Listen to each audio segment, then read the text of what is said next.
Fix term contract मतलब अगर मैं आपको काम पे लगाते हुए आपको बोल दूं कि आपको सिर्फ 1 साल के लिए या 2 साल के लिए लगाया जा रहा है तो आप कभी परमानेंट नहीं हो। यानी हर मजदूर को कहेंगे कि तुमने यूनियन बनाने का प्रयास किया या तुमने कुछ मांगे की तो ठीक है, अगले 3 साल के लिए आपको काम पे नहीं रखा जाएगा। यूनियन बनाना और भी मुश्किल हो जाएगा। वो कह रहे हैं कि हम सिर्फ ये कोर्ट से जो 44 कानून थे उनको एक साथ ला रहे हैं, नहीं, उसमें ये नई चीज़ें ला रहे हैं। महाराष्ट्र में हमने स्टडी किया कि 5,600 फैक्ट्रियां हैं जहां 100 से ज़्यादा मजदूर हैं, लेकिन सिर्फ 1,200 फैक्ट्रियां हैं जहां पे 300 से ज़्यादा मजदूर।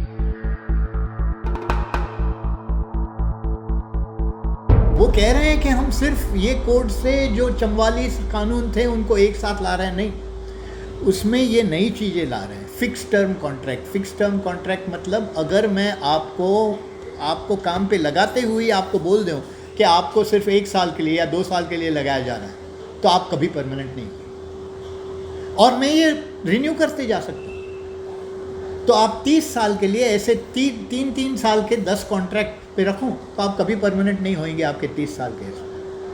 फिर उन्होंने एक ये लाया है कि ऐसे मजदूरों के साथ और सभी मजदूरों के साथ वो इंडिविजुअल सेटलमेंट भी कर पाएंगे।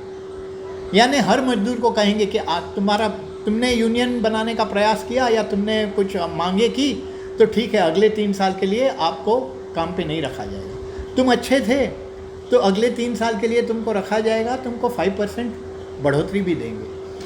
तुमने कुछ सवाल किए और वो पहले वाला था उसको सपोर्ट किया था तीसरे आदमी ने, तो आपको 3 साल के लिए रखा जाएगा लेकिन आपको कोई बढ़ोतरी नहीं दी जाएगी, बल्कि आपका 3-10।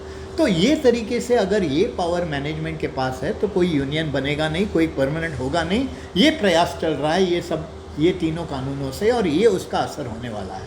फिक्स टर्म कॉन्ट्रैक्ट, ये सेटलमेंट का जो नया डेफिनेशन दिया गया है, कॉन्ट्रैक्ट मजदूरों का अधिकार कम किया गया है। जहाँ पे पहले 20 कॉन्ट्रैक्ट मजदूर थे वहाँ पे कुछ तो अधिकार मिलते थे कॉन्ट्रैक्ट मजदूरों को, अभी सिर्फ 50 है वहाँ पे। पहले भी मालिक क्या करते थे कि अगर 50 भी हो तो 3 अलग अलग कॉन्ट्रैक्टर में 19 लगा देते थे और तीसरे में 12। तो उस हिसाब से वो कहते थे कि ये सब अधिकार उनको लागू नहीं होंगे क्योंकि हर कॉन्ट्रैक्टर में 20 से कम है। अभी उनको और भी आसान होने वाला है क्योंकि 50 तक उनको छूट दी गई है। मजदूरों के पास संरक्षण था against arbitrary hire and fire जिसको कहते हैं। तो ये था कि मजदूरों को रिट्रेंचमेंट, ले ऑफ और क्लोजर के खिलाफ अगर 100 से ज़्यादा मजदूर हों किसी भी एक स्थापना में तो वहाँ पे सरकार का परवाना लेना पड़ेगा आपको रिट्रेंचमेंट, ले ऑफ और क्लोजर करने के पहले। अभी उन्होंने 100 का 300 किया। ये मैं नहीं कह रहा हूँ, लेकिन पार्लियामेंट्री जॉइंट कमेटी का कहना है कि ऐसे अगर किया जाए तो 70% मजदूर जिनको पहले ये कानून का संरक्षण मिल रहा था, ये कानून के संरक्षण से बाहर निकल जाएंगे। 70% जो सिर्फ 300 के ऊपर की फैक्ट्री। महाराष्ट्र में हमने स्टडी किया कि 5,600 फैक्ट्रियां हैं जहां 100 से ज़्यादा मजदूर हैं, लेकिन सिर्फ 1,200 फैक्ट्रियां हैं जहां पे 300 से ज़्यादा मजदूर। तो ये तरीके से उनकी पूरे अधिकार ख़त्म किए जा रहे हैं। ये मजदूरों के अधिकार ख़त्म करने के लिए उनको कभी परमानेंट नहीं होने देंगे, उनको कैजुअल और कॉन्ट्रैक्ट पे ही रखा जाए।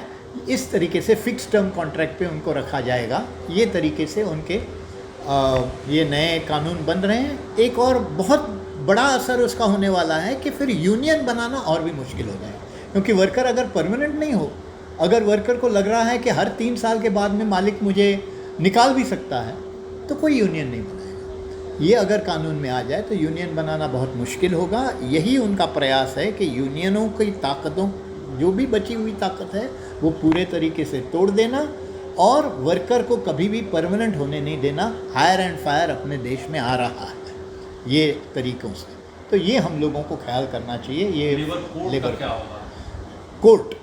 लेबर कोर्ट रहेंगे, लेकिन उनमें लड़ना बहुत मुश्किल हो जाएगा। लेबर कोर्ट निकाले नहीं जा रहे हैं, लेकिन वो रहेंगे, लेकिन वहाँ पे लड़ना मुश्किल हो जाएगा क्योंकि अभी कानून से मालिक को अधिकार दिया गया है आपको निकालने। तो लेबर कोर्ट क्या कहेंगे? वैसे भी जैसे मैंने कहा है किसी दूसरे एक आर्टिकल में कि लेबर कोर्ट्स ये बनाए गए हैं मजदूरों के फ़ायदे के लिए नहीं, लेकिन जब मजदूर अपना खून बहा के कोई अधिकार प्राप्त करते हैं तो वो अधिकार को एक सीमा डालने के लिए लेबर कोर्ट्स का काम आमतौर पे काम है। कुछ लेबर जजेस अच्छे हैं, कुछ कोशिश करते हैं मजदूर को, पर वो एक्सेप्शन है, वो एक अपवाद है। ज़्यादातर ये जनरल ट्रेंड जो लेबर कोर्ट्स का है वो ये है कि जो अधिकार मजदूरों को अपने खून पसीने से, खून बहाने से जो उनको अधिकार प्राप्त हुए हैं उन पे एक सीमा डालना, ये लेबर कोर्ट्स का काम है। तो लेबर कोर्ट्स वो और भी आसान कर सकेंगे, उनके लिए ये और भी आसान हो जाएगा। और अभी तो कानून से उनको एक बेस मिलेगा कि हमें, आपको कोई अधिकार है ही नहीं तो आप क्या करोगे। एक तो जो अधिकार प्राप्त किए हैं वो भी उस पर सीमा डाल रहे हैं, लेकिन अभी अधिकार ही अगर ख़त्म किए जा रहे हैं आपके, तो लेबर कोड को में जाने का भी मतलब बहुत ही कम रहेगा।